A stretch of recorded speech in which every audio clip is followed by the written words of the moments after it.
What's going on, everyone? You guys doing all right? Okay, not bad. Midweek energy. That's okay. We are in week 2. Everyone know the 2? We are in week 2 of our new series, Young and Restless. And here's what the series is about. Ready? I'm going to wrap it up for you. This is what the whole thing's about. This is what we're trying to communicate to you through the series.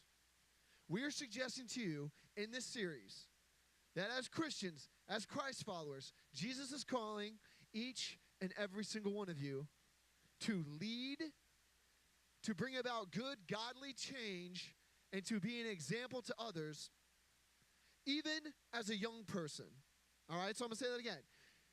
We believe and we know that Jesus is calling each and every one of you to lead, to bring about good, godly change, and to set an example for others, even as young people. And we want this series to be an encouragement to you in that. And we've got a theme verse for the series. We went through it last week. We're going to see it a bunch this week. Let's throw it up on the board. We got 1 Timothy 4:12. And this is our theme verse that we're going to be working through. And it says, don't let anyone look down on you because you are what? Young. But set an example for the believers, like for other believers, even grown believers, in speech, in conduct, in love, in faith, and in purity. And so this verse is specifically calling you as a young person to lead out like that. And don't let people look down on you. And we're going to see that a lot in our story. So I told you first week, we're going to go through a couple passages in the Bible that really expound and demonstrate this. We're going to look at some different examples of young people stepping up to lead in the Bible. And last week we talked about King Josiah. It was a story that not everyone knows or is familiar with, but it's a significant, important story. And we learned from Josiah that he came from a long line of kings that did a lot of bad stuff. And what Josiah did is he undid all the bad stuff that all of his forefathers and the kings before him did. And so what we talked about, and applying this to your lives, as we said that you are called, even as a young person, to break the idols and destructive cycles that have run in maybe your family for years, that has run in your generation, that maybe is part of just how you've been raised and in your household. You got to break those patterns and those cycles. Even as a young person, you lead in that. It's easy as a young person to just go along with all the things your family has done for years and maybe some of the sinful patterns that you've been raised in. But we said last week, no, you stop that. Like you can be the one to stop that and lead out and change. So that was last week. That was the first week of the series. This week, we're going to talk about a different biblical character. A biblical character you're probably familiar with. King David. Show of hands. Who's ever heard of King David in the Bible? Show of hands. Okay, that's good. And we're going to specifically talk about King David and a very, very, very popular story known as the story of David and Goliath. Who here's heard of the story of David and Goliath? Show of hands. Right? Now, there might be this temptation to go, whoa, Matt. That's cute and all, but I've already heard the story. I'm already familiar. Hold up. Here's what I want to do today. I want to maybe tell the story in a little different way. I want to shed some light on the story in a way that maybe you haven't seen it before. I want some things to kind of stand out to you that maybe you were unaware of when you first heard the story. And here's what I endeavored to do this week. When I was studying, I didn't just open to 1 Samuel 17, which is where we're going to be, by the way. I didn't just open to that passage and go, okay, here's the story. No, this is good for your personal Bible study too. I read what led up to that story. And that impacts how you read the story. Because instead of reading this like small, isolated story, I was able to see, oh, there's more going on here, a bigger story. So that's kind of how we're going to look at it tonight. And again, we're going to land in 1 Samuel 17. So if you have your Bibles with you, you can turn there. You've probably heard me say it 3 or 4 times now. When we're going to get into a biblical passage, I feel like I need to set it up for you. I don't like to just parachute drop you in the middle of the Bible. I like to let you know where we are in the story. That's hard to say. So I'm going to go through the same quick 2-second review I took you through last week, just so you know where we are in the biblical story. We're in the Old Testament, and I told you that there was this group of people named the Israelites, and God called them and chose them to be his chosen people. He brought them out of slavery in Egypt, and he brought them to this place called Mount Sinai. And at Mount Sinai, he gave them the law, and he gave them an identity, and he told people, hey, he told his people, use this law to show all the other nations what I'm like, and use this law to bless all other peoples of the earth. This is what I'm going to need you to do, Israel. And so Israel got the law, got the assignment, had this purpose, and they were going to head to the promised land. And all this happens in the book of Exodus, second book of the Bible. And so they're heading towards the promised land. Things are kind of going well, things are kind of going well, things are kind of going well. Then they get to the edge of the promised land, and they're going to go in, but then all of a sudden, now check this out. This will be relevant for the story today. They see giants in the land. They get to the edge of the promised land and they're like, giant, we're scared, there's giants. And so they have fear and trembling, and they turn tail and run. And they get out of there. They don't want to go into the promised land. And because they didn't trust God, because they didn't have confidence in God, they have to end up wandering in the wilderness for 40 years. Until the second generation of this people group, the young people, like we're talking about in this series, rise up and they're like, we're not afraid. We have confidence in God and what he's done. So they get to the edge of the promised land and they're like, we're all set. And so they step out in faith and confidence in God. That'll also factor into the story today. So, first generation, scared of giants. Second generation, young people, more bold. And they're like, no, we got this. We're going to step out in confidence in God. We got this. They get into the land, and they're doing really well. They conquer the people. They go through this cycle where they're ruled by the judges. And then the people start clamoring for a king. The people want a king. They want a king, just like all the other nations. And so their leader at the time was this prophet named Samuel. And Samuel comes before the people of Israel, these people that came out of slavery in Egypt and got the law and went through the wilderness and are now in the promised land. He comes before them and he's like, hey, spoke to God. God told me who our guy is. We've got a king. You guys want to meet him? Cool. And so then he introduces them to this guy named Saul. So I have someone who's going to play Saul. Saul, come on out. Guys, give it up for Saul. Give it up, give it up, give it up, give it up. Hey! All right, here's the deal. Here's the deal you need to know about Saul. Saul, why don't you come over here? Why don't you stand right here, Saul? All right, the first thing it says in the Bible, the first description it gives for Saul is this. It says Saul was head and shoulders taller than everybody else in Israel. He was head and shoulders taller than everybody else in the nation of Israel. Okay? You have to remember that for the story today. It plays into the story. So here's an easy way to remember it. Saul is tall. Say, Saul is tall. Turn to your neighbor. Say, Saul is tall. All right, keep that in mind. So then he introduces the people. Hey, here's going to be your king. Then, like a couple days later, some time passes, and there's this coronation ceremony where they're going to make him the king. And you think Saul would be excited about this. You think Saul would be suited up for this, Sunday's finest. You think Saul's like, all right, now I'm going to be king. Here's what Saul does. He runs and hides. Just go hide over there or something. He runs and hides. And so Samuel's like, I present to you your king. He's is he with you guys? Did he say? Where is he at? And he goes looking for him. He can't find him. Saul. So finally they're like, all right, Saul, get your butt out here, Saul. Get your butt out here.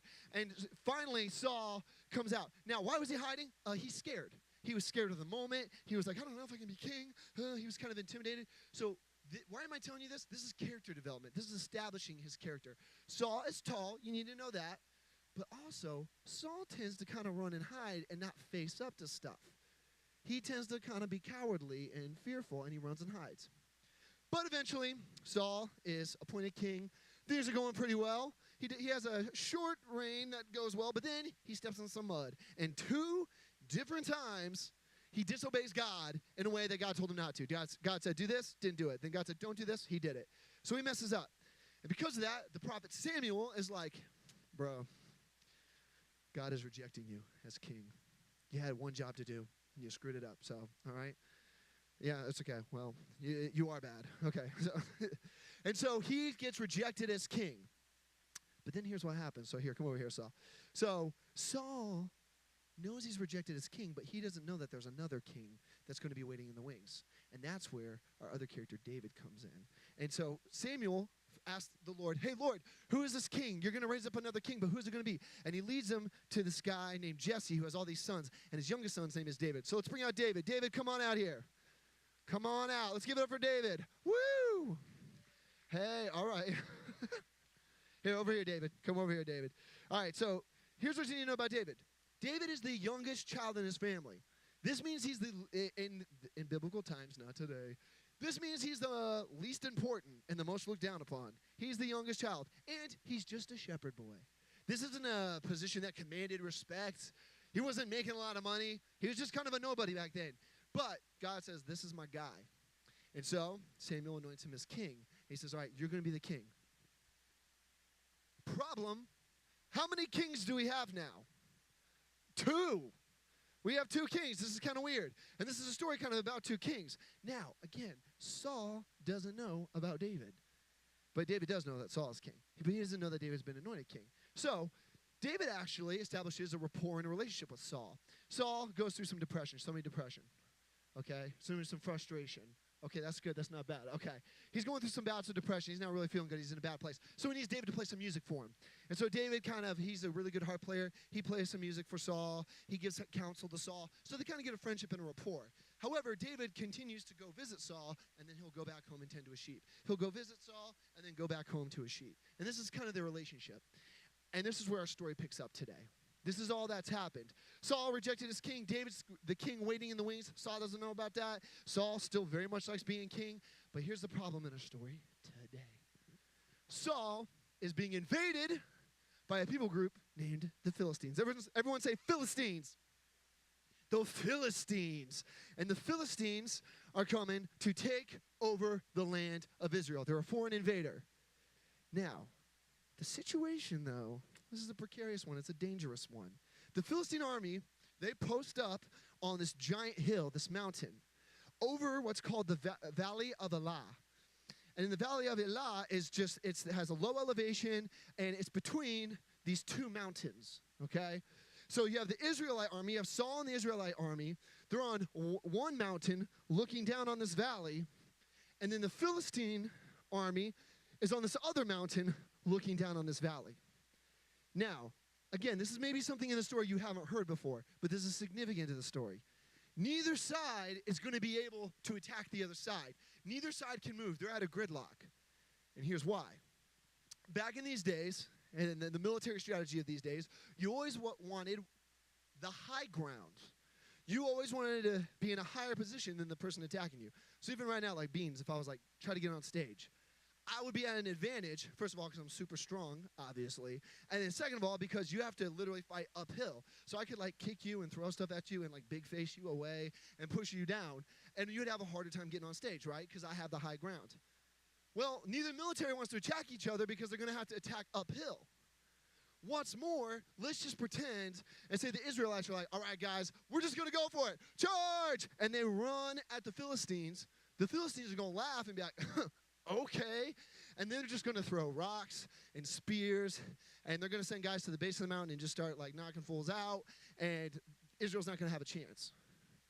What's more, if the Philistines decide, hey, we'll charge too, then the Israelites are going to do the same thing to them, and basically this whole valley is just going to fill up with bodies, and it's going to be gross. And it's just going to be a huge loss of life. So neither army wants to budge.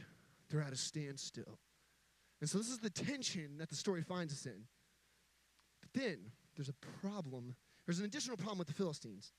The Philistines, maybe you didn't know this about the story, had not only a strategic position, but they had advanced technology, and they had the biggest, baddest, meanest warrior in all the land. And his name was Goliath. Everyone say Goliath. That's right. And so we're going to bring out Goliath. I didn't have anyone that was tall enough to be Goliath, so I had to actually recruit 2 people. Oh, you're doing it this way. All right. There we go. Goliath. All right, here, over here. My man is strong. My man is strong. All right, we're going to fly through some things you need to know about Goliath. Now, if you're reading your Bible, these measurements I'm going to give you aren't there. They use terms like cubit and shekel and things like that. There's a way to convert those, so when I'm giving you like pounds and ounces and stuff, know that that's just that's a conversion rate from the biblical text. They believe that Goliath is probably about 9 feet tall. Let me give you a frame of reference here. Shaquille O'Neal is like what, like 7'2", something like that? Yeah, 9 feet tall. This man was a giant. He was a monster. Now, some of you might hear this and be like, okay, yeah, he's 9 feet tall. That might seem unrealistic to you. Well, it's very interesting to know that there are historians, scientists, and medical professionals who attest to the fact that Goliath could in fact be 9 foot tall. There's actually this medical condition called acromegaly. And in this condition, you have this growth on what's called your pituitary gland, and it actually causes an overgrowth of human growth hormone. And so dudes with this disorder grow like really fast, really tall, and usually they have health problems because of this. And there's all these other side effects, like they tend to be really slow and sluggish. They tend to have bad eyesight. And this is very interesting in the research I did. They tend to have like their facial structure is kind of off, and they tend to have a really protruding forehead, like a really big forehead, like a fob head, right? Okay, like a really big forehead. Interesting to know. And there's actually, I was researching this week. There's been cases of this in history. There's a guy in the 1940s that was like 8 foot something tall who had this. So this is not outside the realm of possibility. This is a thing that's happened. And again, it's very interesting to know one of the side effects is a big forehead. Keep that in mind. So here's a further description. It says that Goliath, not only is he almost 9 feet tall, but he's got this armor on that weighs 125 pounds. Some of you in this room might weigh 125 pounds. I don't know. But his armor weighs 125 pounds. That dude's swole. He's yoked, walking around with armor that weighs 125 pounds.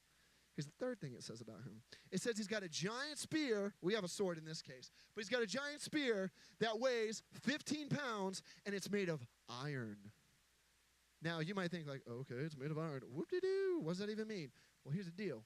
This was a technological advancement back in the day, because this is in the Bronze Age. And so Israel, their weapons were made of bronze, which is kind of inferior. The Philistines, because they were coming from a foreign land, they had iron. And so iron was going to trump bronze in a fight.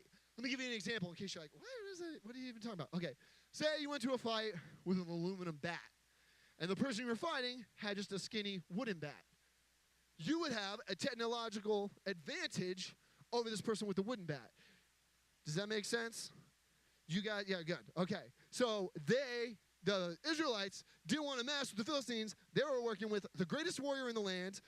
They had superior positioning in case they wanted to attack, and they had iron. So basically Israel's like, we don't stand a chance. What's more is Goliath starts trash talking. And Goliath says, hey, I got a proposition for you guys. How about this? You send out your best warrior, okay? And we'll send out our best warrior, which is me. And then we're going to wall out. We're going to fight.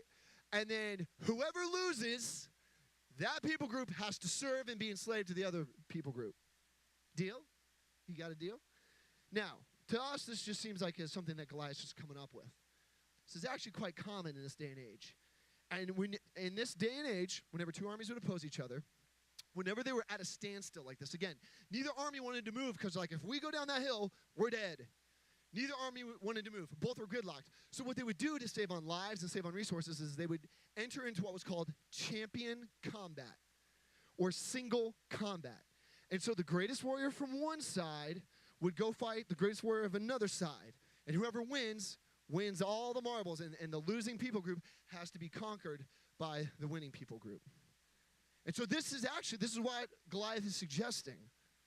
And so he sits there and he heckles the Israelites for 40 days. He just keeps at it. He keeps at it. Send out your best guy. Send out your best guy. Send out your best guy. And clearly, I'm our best guy.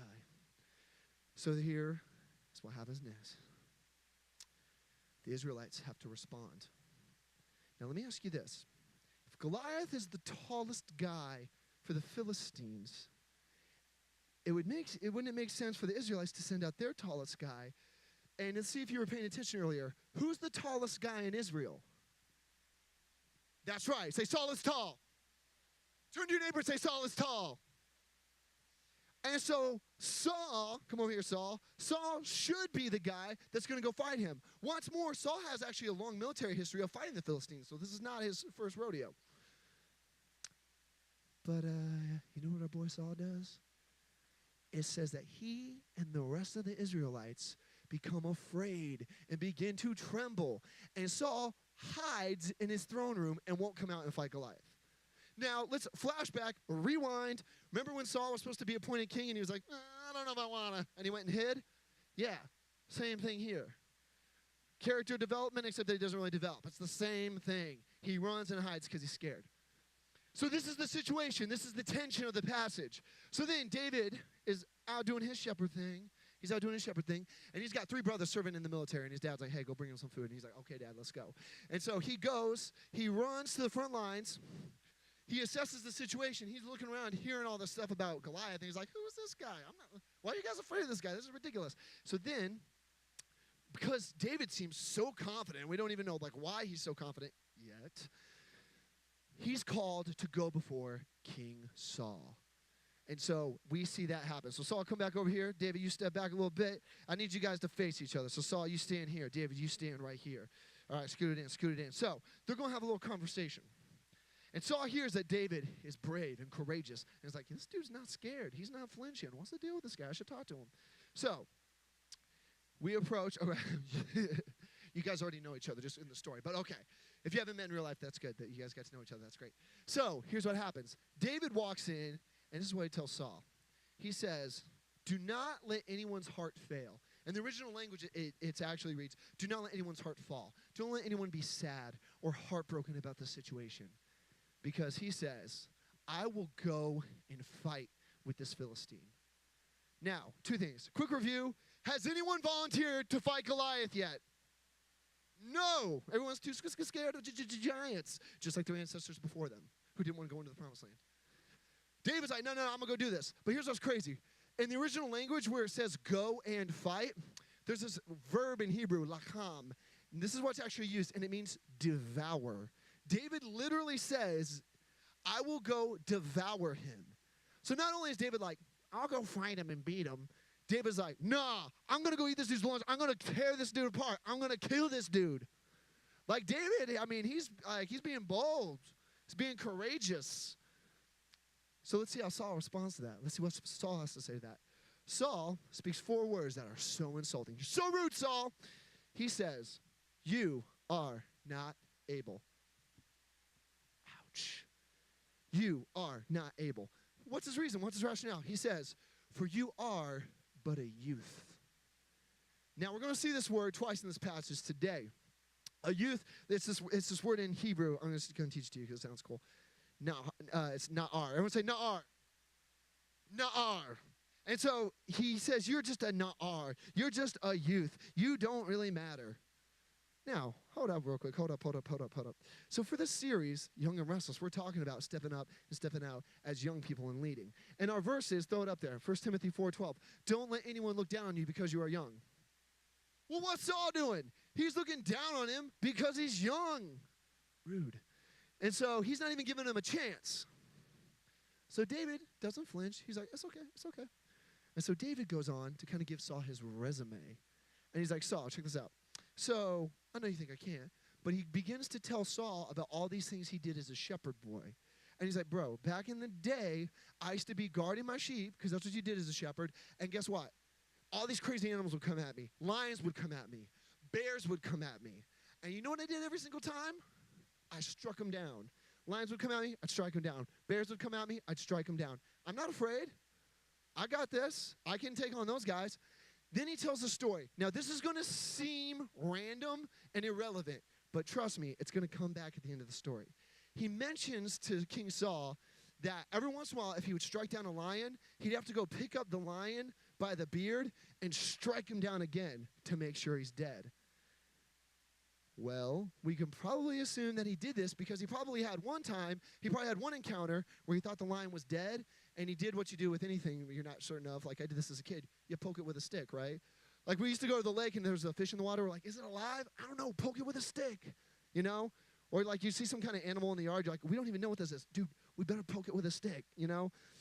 But that probably happened sometime with David, and the lion wasn't dead yet, and it probably like got back up, and he had to like strike it down. Make sure the lion's dead. So he probably learned a hard lesson, and he learned from then on, if I strike the lion down, make sure I double back and make sure he's dead. Make sure the lion's dead. That might seem random.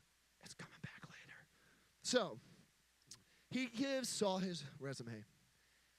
And then he says this. And this shows where David's confidence lies. It's not really in his natural ability necessarily, or he's like, man, I'm awesome. Here's what he says. He said, man, if the Lord protected me from the hand of the lion and the hand of the bear, surely he will protect me from the hand of this Philistine. And so he's got this confidence. And here's what I want to suggest to you. because of his experiences and his gifts, he knows he's able to do this. And this is one of our takeaways for today. God will use your past experience and unique gifting for his glory. Okay? Pay attention to that. God will use your past experiences and your unique gifting for his glory. Everything David had experienced with these lions and these bears was preparing him for the challenge that he would face next. God was orchestrating everything in David's life to prepare him for this challenge that he would face, to prepare him for what God was going to call him to do, so that when he got to that point, he could step out in confidence, knowing that God had delivered him in the past. He's going to do it again. So, here's what happens next. Saul, over here, you're facing him. Saul next is pretty convinced by this show of courage, and so Saul goes, okay, you can go, and may the Lord go with you. But hold up, I got an idea. I want you to wear my armor, okay? You need to wear my armor. Now, what, David's just like a boy, a shepherd boy. Saul is a big dude. He's a tall guy. Is Saul's armor going to fit David? No. And David lets him know. David says, I can't go out like this, all right? Kind of like when your mom used to dress you as a kid, and you're like, Mom, I can't go out like this. No one wears like these pleated khakis anymore, right? That was me at Easter. I was always embarrassed. But he's like, I can't go out like this. In the original language, it actually reads, I can't walk in this. Like David can't move. This stuff is too big, too cumbersome for him. He can't even move. And he says, I haven't even tested this out. And he's saying, like, Saul, like, I know you wear armor, but I've never even, like, done this before. Like, just let me do me. Like, I know how I've taken on lions, and I've taken on bears. Like, can I just be me? And that's part of the problem here. Saul is trying to force David to be someone he's not. Saul's trying to foist this expectation on David, like, well, everyone knows that you're going to go out, and you have to fight with armor. And David's like, no, that's not me. And here's what's crazy. In this time, in this period of history, when you were in the military, you probably had one of three roles. One was cavalry, okay? You could be in the cavalry. And you'd probably be on a horse. You'd have some armor, not a ton, so you could move, and you'd have a sword. Two, you could be an infantryman. Now, this was usually for dudes that were really tall, really yoked, and they would wear really thick armor, and they would have like a spear or a sword or something like that, and they would do hand-to-hand combat. That's like what Goliath was. That's like what Saul did. 'Cause remember, he was a big dude. Infantry. Well, then you had another category of people, and there's different words for them in different languages, but it means like a thrower. And so you'd have guys that would actually sit back in battle, and they would throw rocks, or they would throw spears, or sometimes they were quick, and they could run around, and they were shifty, and they could throw rocks and throw spears at people. And they couldn't wear big armor because it would weigh them down. So again, this is the historical context. Saul is asking for David to be an infantry guy like Saul is and like Goliath is. And David's like, no, that's not me. He can't operate like that.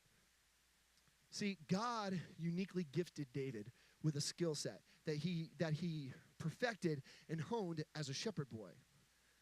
And so again, we see that God will use your past experience and your unique gifting for his glory. David is not Saul. Saul doesn't need to force David to be like him.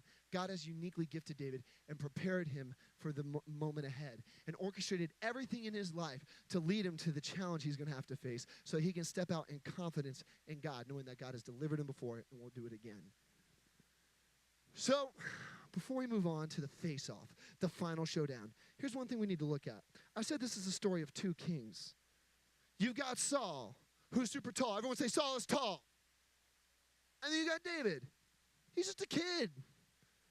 And then you got Saul, who has this illustrious military career. He's got this background and all this experience in fighting Philistines.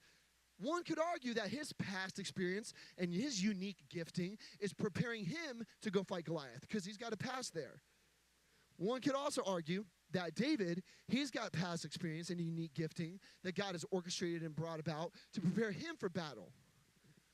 But which of these two is wanting to go out to battle? David. So what's the difference? Why David and why not Saul? Here's all the difference in the world. David is the only one in the passage that mentions God's name. David is the only person in the passage that describes any kind of belief in God or confidence in God. Saul doesn't whisper a word of it. And we remember from Saul's character, he kind of tends to run and hide. So this is what makes all the difference in the world. Yes, God's going to use David's past experience and unique gifting for his glory. And yes, God has orchestrated everything up to this point to prepare David. But also, David has confidence in God. And that's what's going to cause him, even as a young person, to step out in faith when no one else will. And that's what happens. So David, he comes to Goliath, and cue it, guys. We have our final showdown, our final face-off. That's right. Oh, yeah. It's a match for the ages, ladies and gentlemen. David versus Goliath. And these two do.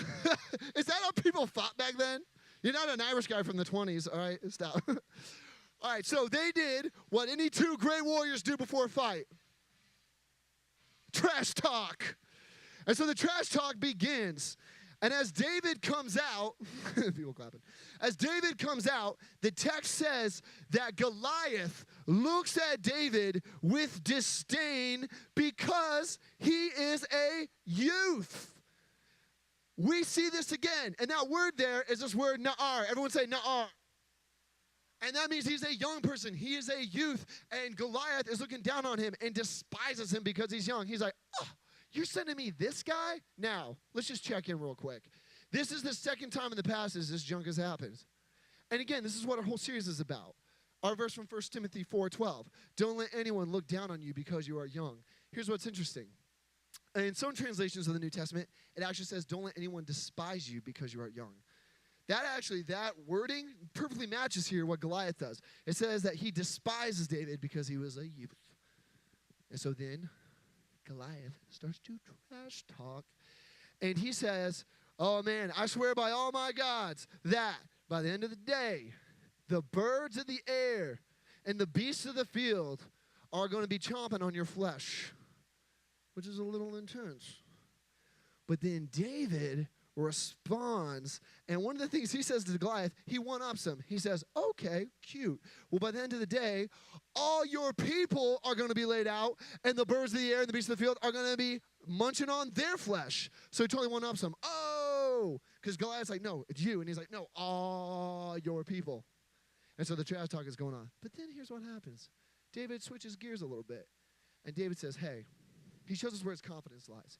He says, you come at me with a spear and a javelin, but I come at you in the name of the Lord, and he will deliver you into my hand. Remember, flashback. He said, if the Lord delivered me from the hand of the lion and the hand of the bear, he will deliver me from the hand of this Philistine. Now he's expressing further confidence in God, and he says, he's going to deliver you into my hand. He goes on to talk about his confidence in God and how he's going to do this so that the whole world may know that the Lord is God. And then he ends with this line, and we have it on screen. He says, I'm going to win, for the battle belongs to the Lord. Look at your neighbor and tell him, the battle belongs to the Lord. Say it like you mean it. And so he's got confidence in God, and he's ready to go. And so he runs at Goliath. And he starts pretending he got a sling. He starts swinging a sling around. He lets the rock that's in his sling go, and he tosses it at his forehead. Now, rewind. One of the things we've learned about this condition that Goliath had, this medical condition, is that you tend to be overgrown, and you tend to have a protruding forehead. Well, he's basically got like a billboard above his eyebrows, a can't-miss target, and so David throws the rock at that, hits him right in the forehead, and he drops like a Beyonce album, fast and unexpected, okay? Like real fast, real unexpected. And then, nice, that was impressive. CrossFit Zach. All right, and so Goliath is defeated. Hey, upper half of Goliath, come here. Upper half of Goliath. Oh, here, Zach. Upper half of Goliath, come here real quick.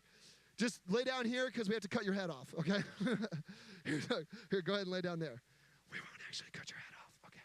All right, so he's laid out. So here's what our boy David does next, all right? He runs up to Goliath, and we're not actually going to pantomime this. Takes his sword. You can take his sword. You can go ahead and do that. But then he lifts his head up, and he cuts off his head. which is violent, I realize. But here's the thing. He struck down the giant, and then he went over to make sure that he was in fact dead by striking him again. Rewind to the beginning of the story. Remember when David was saying, yeah, one time a lion came at me and had to strike him down, and then had to go up to him and strike him down again? Because David learned a hard lesson when he was guarding his sheep, that, hey, you got to make sure the lion's dead. Yeah, well, you got to make sure the lion's dead. And so this past experience informed this present predicament. This past experience he had was used by God, along with his unique gifting, for God's glory, and the battle was won. And again, God was preparing every part of David's life. He was orchestrating to lead David to this moment. And again, David didn't do this as an infantryman like Saul. He didn't do this in the way everyone else thought he would. He used his unique gifting. It says that he took down the giant. Now, I know he has a sword at the end, but it says that he prevailed over Goliath, and he didn't use a sword, as in like he didn't use a sword to fight him, because he didn't need one, because that wasn't him. God had uniquely gifted David, and he didn't need a sword to drop Goliath. He just needed a slingshot. And so we see at the end here that in the story of David, God used David's past experience and unique gifting for his glory. And he orchestrated every single thing, even from the time he had to kill the lion twice to make sure he was dead. He used everything in David's life to prepare him for that moment. And because of that, David had tremendous confidence in God's ability to deliver him. Let's give it up for everyone that was on stage tonight. You guys can head out. So here's my encouragement to you guys in this, okay? Here's my encouragement to you guys. Here's the good word you guys need to hear tonight. Every single experience you've ever had in your entire life, all the gifts that you've been given, all the things you've been taught, all the experiences you've had, the family you've grown up in, every single thing God has used and is using to prepare you for what he will call you to do. Every single thing. And yeah, that includes past failures, past heartbreaks, past trials and struggles. And that includes all the things you're going through now, all the difficulties, all the frustrations. You're like, why is it this way now? This is ridiculous. Hold up. God is going to use that. God is going to use your past experiences and your unique gifting for his glory. You just got to be patient in the moment, and you have to realize God is orchestrating something. Just like a conductor, every little note, every instrument added, every other experience you have, every decision you make, every skill you acquired, it's being used and will be used for God's glory. Similarly, before any of your experiences, while you were still in the womb, it says in the Bible that God knit you together in your mother's womb. And God has uniquely gifted each and every single one of you. You just came out of the womb with certain proclivities and strengths and tendencies and gifts. And some of you are highly creative. And some of you are just freak athletes. And some of you are super smart. And then some of you are like really good listeners. And then some of you are really good talkers. And then some of you are really good at making decisions. And some of you are really good about thinking around and through decisions. And some of you are really comforting. And some of you are really confronting. And some of you really like to help people. And some of you like to really like push people forward. Yeah, you can do it. Each of you has been uniquely gifted. And as you go throughout life, you pick up more gifts, you learn more things. And again, God is going to use all of that for his glory. He is orchestrating all of this to prepare you for the task ahead of you, for the challenge ahead of you, for what you're going to face.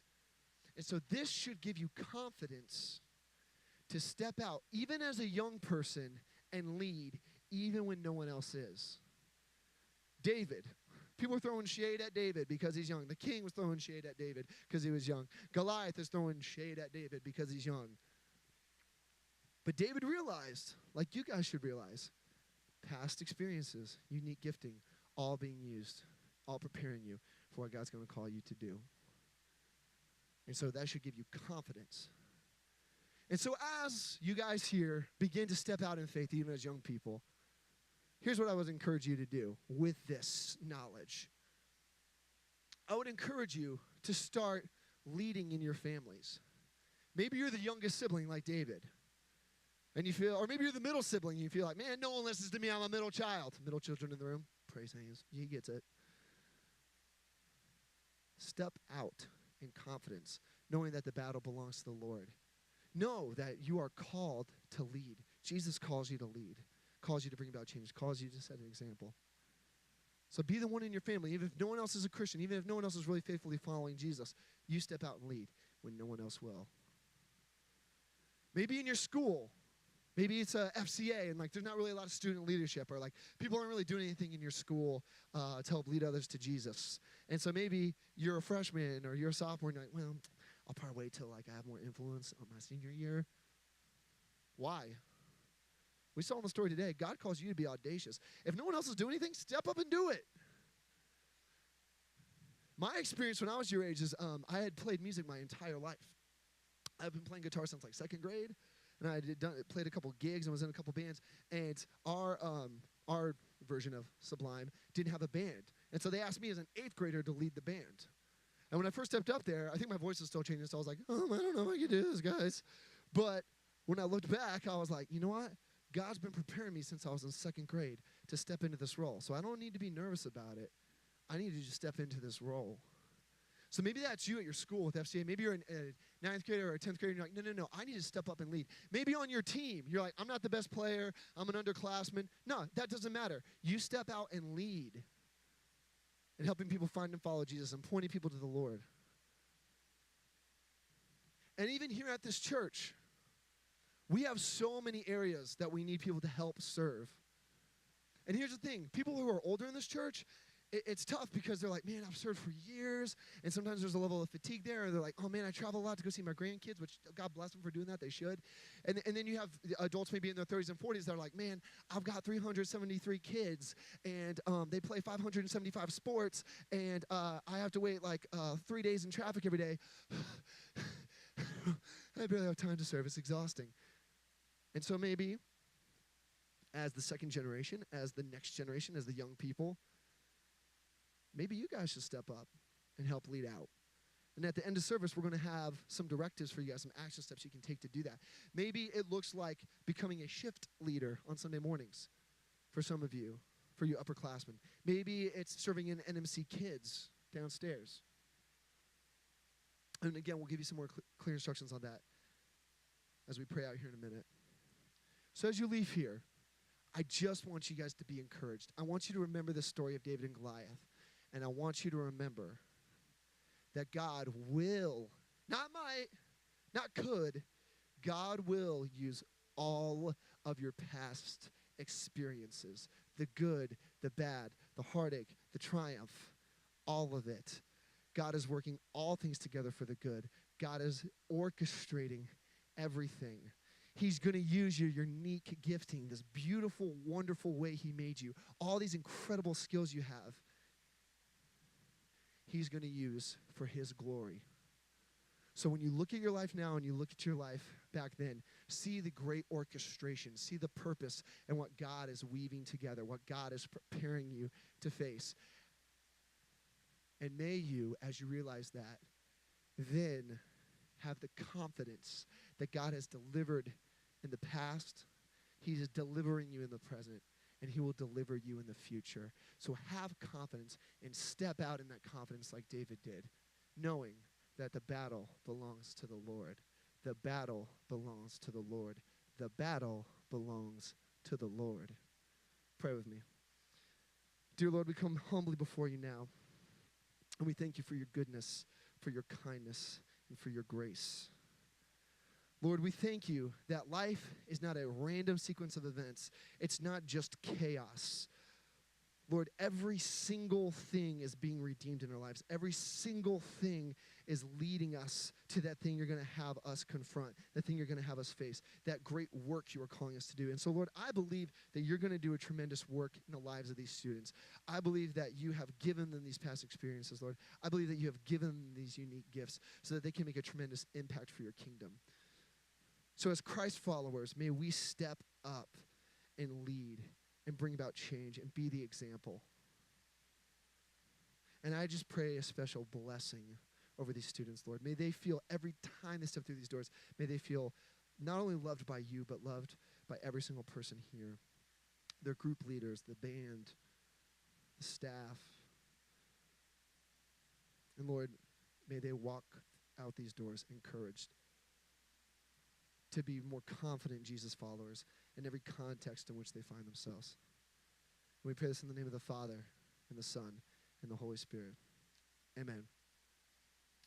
So I told you guys I was going to give you, before I released you guys, I was going to give you some next steps, okay? Because that's good. I don't want to tell you to go do something, and then you're just like, okay. And? So here's what we're going to do. We have some sign-up sheets. Sash, we put them by the back door, right? Or no, we put them in the classrooms. That's right. There is a sign-up sheet in every single group classroom, all right? And what you're going to do is you're going to have your discussion as usual in group. That's cool. Catch up on the week. Go through the discussion questions, all right? It's first week of football. Maybe you got some stuff to talk about there. And go through all that. And then I want you to look at the sign-up sheet, and it's going to give you some options of ways, if you feel led, that you can serve here at North Metro, where there's some needs. Again, maybe upperclassmen, that's being a shift leader for our middle high ministry on Sunday morning. Maybe for some of you, it's serving in our kids ministry, which, spoiler alert, it's really stinking fun. So, as you go to group, just be aware of that. And, again, you can just fill those out. We'll get those from your group leaders, and we can kind of give you next steps from there. So, you guys, have a great week. We're going to wrap the series up next week, and be watching social media because the touchdown celebration dance is going to be dropping this week. So be watching for it, all right? You guys get out of here. Have a great week. Peace.